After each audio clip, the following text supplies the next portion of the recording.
The purpose of this presentation is to illustrate the rationale behind the functioning of the Neighbourhood Watch and to understand why sometimes it might not work.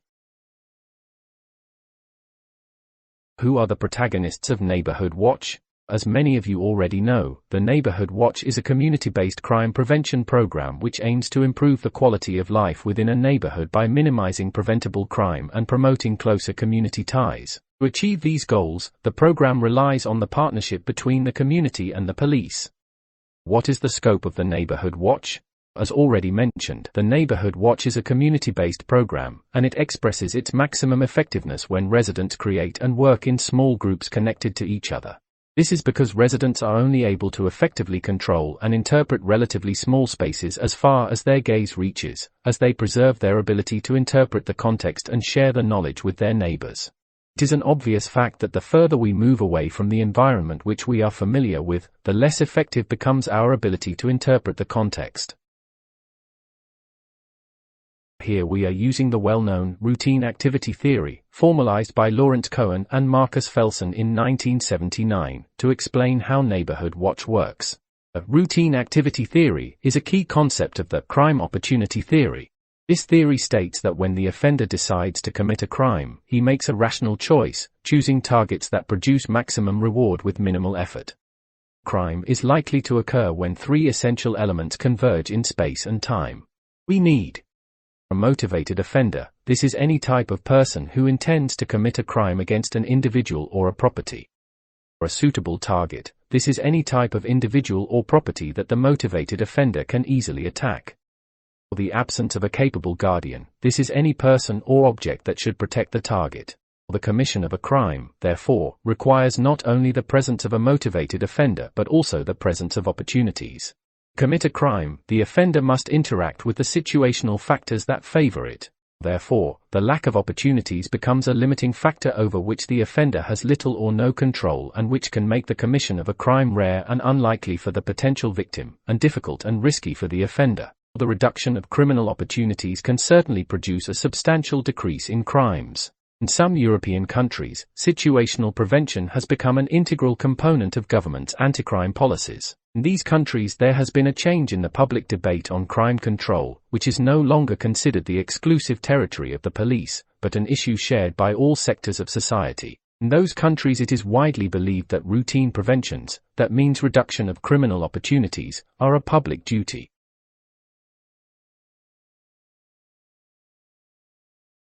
The implementation of Neighbourhood Watch is based on two pillars. It acts on the uncapable guardian and the suitable target. If we apply the routine activity theory to a crime like a residential burglary, implementing the Neighbourhood Watch, we observe that arresting the offenders is and remains a police task. But there is a first change from uncapable to capable guardian. When the residents share with their neighbors their instinctive ability to interpret and understand the microcontext in which they live in, they are creating an intelligent observation network to promptly report to the police any criticalities and risks they encounter in their area of observation. It is clear that police intervention time is a variable that residents, regardless of whether they are organized in Neighbourhood Watch or not, cannot control, and that it cannot be used as parameter to measure the effectiveness of the Neighbourhood Watch. Police reaction times may be affected by several factors including the evaluation of the call's contents, the availability of resources, and priorities at the time the call is taken over. Residents can know their microenvironment perfectly, but still not pay enough attention to what happens around them. That is why it is necessary that the surveillance of their defensible spaces is shared with the other neighbors. What may not be seen by a neighbor may be seen by other neighbors. Sharing can encourage a change of perspective regarding the way residents look at their private and shared spaces, allowing them to develop selective attention and resolve any ambiguities of interpretation. Being part of a Neighbourhood Watch group helps developing these attitudes. Or the Neighbourhood Watch exercises its surveillance where, normally, the police do not reach. For example, while patrolling the streets, the police are unable to reach unobservable and closed private spaces, maybe because of hedges, walls, and structures. Unfortunately, it is precisely in these spaces where the greatest number of domestic burglaries occur.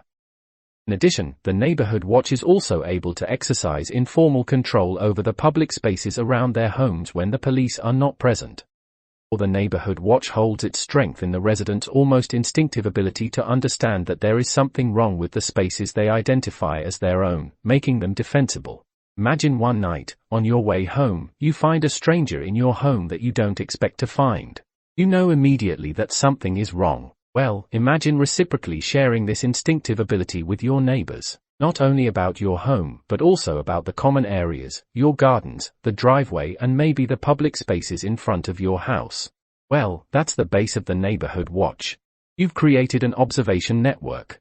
Smart eyes and ears at the service of your microcommunity and the police. Police, for obvious reasons, are not always able to interpret signals, sometimes very weak, coming from a microenvironment. Semi-closed window on a summer night for a police officer patrolling a deserted street may mean nothing, but for the resident who knows that his neighbor is on vacation and asked him to have a look at his house while he is away, that open window has a completely different meaning.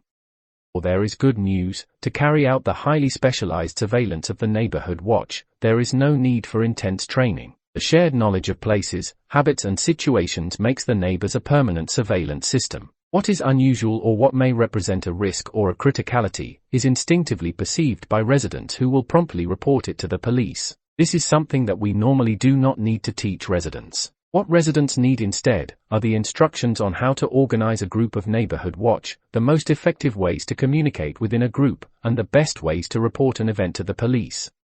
Neighbourhood Watch practice is a sustainable activity over time, as the surveillance activity does not require continuous training for residents and is compatible with the daily life of people who are not asked to carry out specific activities or to replace the police. Once the residents have internalized the surveillance and reporting mechanisms, they don't need to be continually remotivated. The strongest motivation is that they are protecting their assets and their safety. In addition, it is not necessary for all residents of an area to participate in the program. Even a small number of residents can produce a bubble of legality and security around the homes where the Neighbourhood Watch is practiced and reported. A halo that criminologists call extension of benefits. Or the second important change is from suitable target to hardened target. The detection of behavioral and/or environmental vulnerabilities, such as leaving a window open, reporting one's absence from home, not having installed passive prevention systems, or having a poor public lighting in front of the house, must be identified, eliminated, or mitigated, since for the offenders vulnerabilities are always opportunities. If for surveillance activities residents don't need complicated instructions, for the vulnerabilities we think it is necessary to offer residents regular training and updates on how to detect them and mitigate risks. In European countries where the Neighbourhood Watch is implemented, this training is usually offered by the police and/or by the experts of the associations that promote the program. Or the execution time of a burglary is a critical factor. If the offender had an indefinite time, no target would be inviolable. But by working together on hardening the target with the surveillance of residents, the offender, during the execution of a burglary, could pass from an adrenaline-filled condition, represented by the first minutes of the burglary execution, to an anxious condition that can, with high probability, with the passing of the minutes, lead him to give up on the crime, because the more time he spends on the burglary location, the more his risks increase. By the combination of a hardened target and a capable guardian, we expect a deterrent effect on the offender.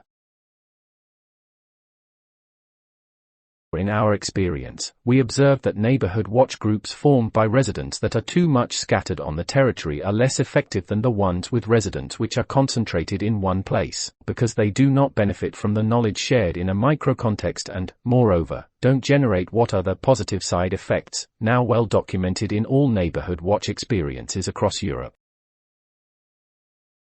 Compact groups share more easily the knowledge of the microenvironment, tend to generate more territoriality and sense of belonging to the community, reduce the anonymity among neighbors, experience more social cohesion and an easier dialogue with the police.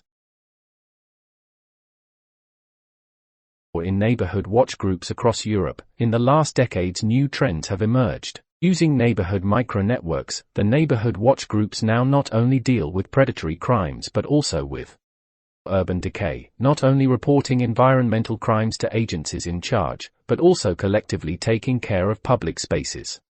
Domestic violence, by interfacing victims with appropriate protocols in order to direct them to listening and support centers. Or fighting against loneliness, creating neighborhood support networks for vulnerable and at-risk subjects, and other community activities. To us, it is a well-known fact that participation in a Neighbourhood Watch program stimulates citizens' civic engagement. There are cases where the Neighbourhood Watch does not work too well or is even difficult to implement. The factors can be different.